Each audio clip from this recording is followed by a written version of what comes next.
اینمی لحظه ما و جناب استاد عبدالصمد خاکزاده در ولایت زیبای پنجشیر هستیم در پریان. پریان نام داره دیگه. بله منطقه به نام پریان، ولسوالی پریان. زیبایی هایش یک تکه عشق است. اوش یک تکه عشق است. این سبززارها و این تپه‌زارها سبز میزنه عشق است. این گل‌های عشق است. کل چیز یک تکه عشق است. حالا هر کس عشق نظر به دید خود، مفکوره خود و فکر خود و نظر خود و ایده خود تعریف میکنه، معنا میکنه.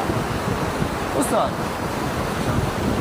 همین عشق چی است؟ همین عشق و محبت که میگه تجربه نکردی؟ کردی یا نکردی؟ بدون شک تجربه خود میکنه کلا. بدون شک جناب امیری صاحب عزیز به گرامی، عشق یا محبت یک هدیه ارزشمند الهی است برای بندگان. در حقیقت اگر محبت نباشه، عشق نباشه، صفا و صمیمیتی نباشه، من فکر میکنم زندگی برای انسان خوشایند نخواهد. این طبیعی هست. غیر الله سبحانه و تعالی در بین همه مخلوقاتش قرار داد و شما وقتی نگاهی به محبت مادر به فرزندانش میاندازی، یعنی انسان تصورش هم کرده نمیشه. اگر محبتی نباشه چطوری یک مادر، یک پدر تمام زندگی خود در پای یک فرزند؟ معلومه که محبت نیست. البته اینی واقعی هایش هست دیگه. بله. و همچنان اگر محبتی بین زن و شوهر نباشه، مگر امکان داره اینا 40 سال، 50 سال، 60 سال با هم زندگی بکنن؟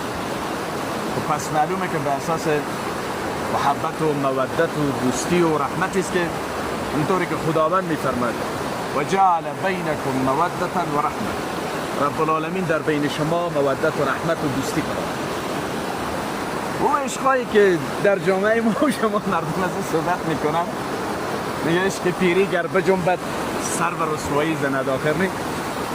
و متاسفانه سوی استفاده از محبت یا عشق، ولی اگر عشق باشد به تعبیر حافظ، هرگز نمیرد آن که دلش زنده شد به عشق. هرگز نمیرد آن که دلش زنده شد به عشق، ثبت است بر جریده عالم دوام ما. چقدر زیبا.